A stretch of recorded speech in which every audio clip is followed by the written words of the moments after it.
Hello friends, Mark Holmes here with my buddy Cowboy Jobu, and as always, thank you guys for watching, commenting, and subscribing to the Jobu Report. You know, as always, they tell me don't quit your day job, and I'm running around with my day job. I started the series for this off season. I actually did it years ago when I used to blog, and actually did it written. This is a lot easier because I can just talk to you guys. But it's called Fixing the Boys. Yesterday I put out a video about the big free agent signing I would like to see the Dallas Cowboys do, Calais Campbell. I got a few comments and stuff where some guys said, oh, he's old and yada, yada, yada. I got to tell you, he's 30 years old. This past season, he had 53 tackles, 8 sacks, 2 forced fumbles, and an interception. So if he were on our team this year with those numbers, he would be first in sacks, he'd be in the top 10 in tackles, and he'd be second in interceptions. He may cost a pretty penny. He won't cost as much as JPP, but I dare say he would have a huge impact. But that's not what this video is about. This video, actually talking about Tony Romo.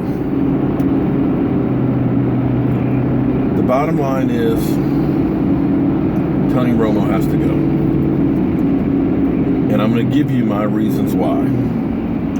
First, let's start out with the whole press conference yesterday of Jason Garrett basically not naming Dak Prescott his starting quarterback.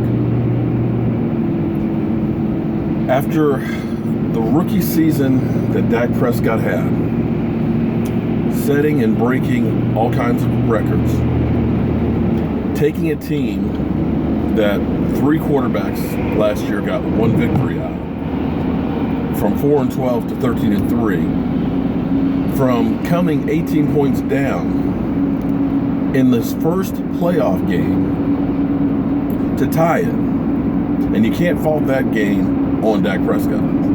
To not be able to say that that's my quarterback and my starter is atrocious.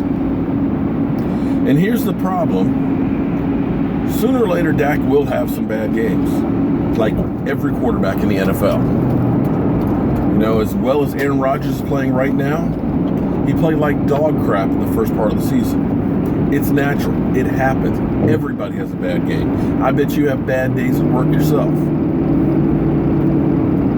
So, as long as you have that distraction, it's not a good thing for the team. And if you're Dak Prescott, although I think he's mature enough to handle it and to deal with it, to know that I just did all of this year, and yet somehow I'm still not really the starter? Unbelievable. So from that standpoint, it's better to let Tony go. Now some people will say, well, Tony will restructure his contract. He'll want to stay and be a Dallas Cowboy. No, he won't. Would you take less money from your job when you don't have to? I got a contract that you signed. And whether I'm here or not, I'm going to get that money.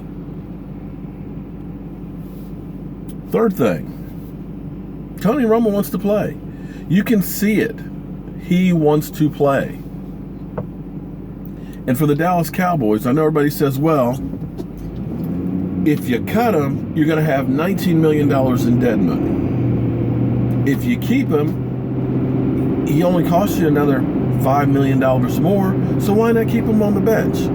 Well, that's the crap that you end up getting from the TV talking heads, because they don't give you the full picture. Because here's the thing. If you keep him on the roster for next year, true, it will cost you $25 million. But then you're just basically kicking the can down the road, because then you'll still have to deal with it the following year. So that means you're paying your backup quarterback $25 million for 2017. And then if you turn around and cut him the next year, you still get hit for almost another $9 million. If you keep him on the team, you're going to spend $54 million. And with the cap being around $170 million, you cannot tie up that much money for a backup.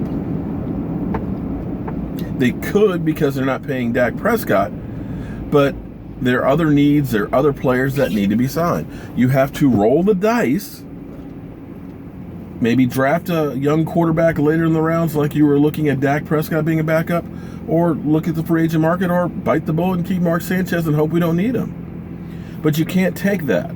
Now, as far as cutting him, if you make him a June 1st cut, you'll only have to pay $10 million of that on this year's cap. The other $8 million goes on next year's cap. So now all of a sudden, you've created $15 million of cap space for this season. Let me say it again. You've just created $15 million worth of cap savings for this year. So with $15 million on top of the $6 that we already have, and with the cap probably going up a few $1 million, now all of a sudden, you got money to work with in free agency without restructuring contracts, which is what got us into this problem with Tony Romo's to begin with. Now, of course, the other idea is we can trade Tony Romo and get stuff. And I've heard people say, talk to the Texans and trade J.J. Watt for Tony Romo. That's not going to happen. Or even somebody said, try it with Calais Campbell. That's not going to happen because Calais is a free agent. The problem with trading him, and believe me, if you get a decent trade offer, you do it in a heartbeat. But teams aren't going to give up a valuable pick, which is your future, for a guy who has injury issues and $54 million contract. I'm sorry, it's not going to happen. That contract makes it next to impossible to trade unless he restructures it. Now, Denver right now is in the catbird seat because they know Tony Romo wants to come to Denver. And they can kind of kick back right now because the league year doesn't even start till March. And of course they're going to say, we're not interested in trading for him. Because the worst thing you can do in negotiating a deal is let the other team know that you're interested. Drives up the price. And more than likely, they know that if they wait it out, the Cowboys will be forced to just release him, in which case we can sign him to a contract that will be team friendly, like they did with Peyton Manning. So, either way, I'm sorry, friends, that Tony Romo has played his last game in Dallas. And there's no way in the world that it's going to work out for him to stay. Now again, what do I know? I'm an idiot with a voodoo doll and a day job. So as always, friends, thank you for watching, subscribing, and commenting on the Jobu Report. And I'll see you later.